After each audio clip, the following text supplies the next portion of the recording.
अफीम किसानों का 29 नवंबर को चित्तौड़गढ़ कलेक्ट्रेट पर प्रदर्शन और ज्ञापन कार्यक्रम।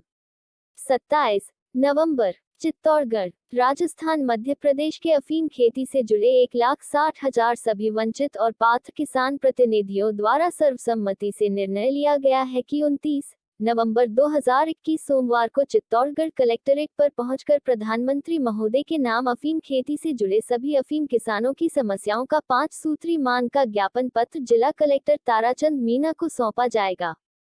समिति के संयोजक ने राजस्थान मध्य प्रदेश के सभी अफीम किसानों को 29 नवंबर को चित्तौड़गढ़ कलेक्ट्रेट पहुंचने का आह्वान किया है।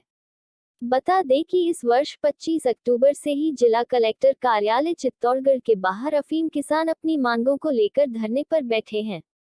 कोरोना काल के पहले से ही इन किसानों द्वारा विगत 13 वर्षों से इसी स्थान पर धरना लगाया जा रहा है, लेकिन केंद्र सरकार के इन्हें राहत देने की बजाय अफीम नियम 2021-22 लागू करके इन किसानों की हवा टाइट कर दी है। संभवतया इसका परिणाम केंद्र को आगामी चुनावों में भी भुगतना पड़ सकता है। एक और तो तीनों किसान बिल केंद्र सरकार द्वारा वापस लिए जाने के बाद भी एक और किसानों के मन में 700 किसानों की शहादत को लेकर किसानों के मन में केंद्र सरकार के प्रति विरोध की भावना दबी पड़ी है, तो सभी किसान केंद्र सरकार पर एमएसपी गारंटी कानून बनाने का दबाव भी लगातार बनाए हुए हैं।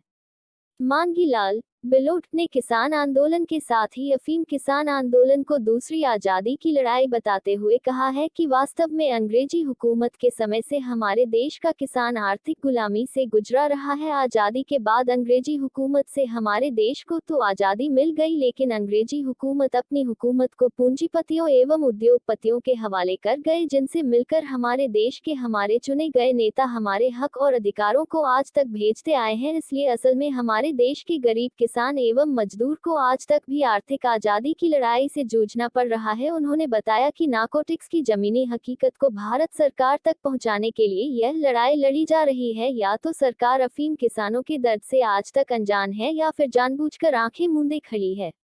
भारतीय फिल्म किसान संघर्ष समिति राजस्थान मध्य प्रदेश के राष्ट्रीय संयोजक मांगीलाल मेघवाल भी लूट ने सभी किसानों का आह्वान करते हुए कहा है कि किसान भाइयों, 24 नवंबर 2013 को स्वयं प्रधानमंत्री महोदय ने धरने पर बैठे किसानों को परंपरागत अफीम खेती के अफीम पट्टे बहाली का आश्वासन दिया था। इससे हुआ यूं कि किसानों के हिमायती दिखने के कारण हमारे भोले भाले किसानों ने उनकी बातों में आकर उन्हें केंद्र में काबिज तो कर दिया, लेकिन लगाए हुए सभी अफीम किसान आज दिनांक तक भी उस आश्वासन के आधार पर मांग पूरी होने तक के लिए धरने पर डटे हुए हैं। इसलिए मांगीलाल मेघवाल ने कहा कि 29 नवंबर को परंपरागत अफीम खेती के अफीम पट्टे बहाली के लिए सभी किसान साथी एवं किसान नेता अपने युवा किसान पुत्रों के साथ अपने अपने साधनों से चित्तौड़गढ़ कलेक्ट्रेट जरूर पहुंचे, ताकि केंद्र सरकार के कानों तक हमारी आवाज को पहुंचाई जा सके।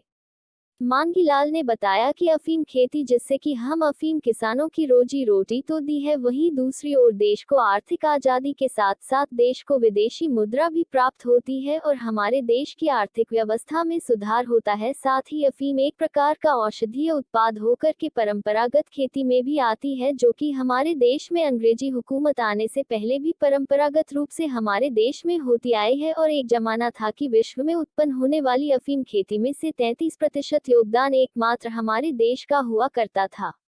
और उस समय हमारा देश अफीम का आयातक नहीं अपितु निर्यातक देश कहलाता था। रामलाल नरबदिया, हरि सिंह झुंडावत, भैरूलाल जटिया, उदय लाल भील, रूपलाल धाकड़, प्रकाश जाट नारिया, रोशन लाल शर्मा नाल सहित किसानों ने गांव-गांव में सोशल मीडिया के थ्रू प्रचार प्रसार भी करने का आह्वान किया और लोकतंत्र का चौथा पाया मीडिया डूंगला बड़ी सादड़ी चित्तौड़गढ़ के सभी पत्रकार भाइयों ने किसानों के दर्द को सरकार तक पहुंचाया ही है। मांगीलाल मेघवाल बिलोट ने कहा कि निश्चित रूप से हम किसानों की अफीम किसानों से संबंधित 5 सूत्री मांगे 100% जायज है।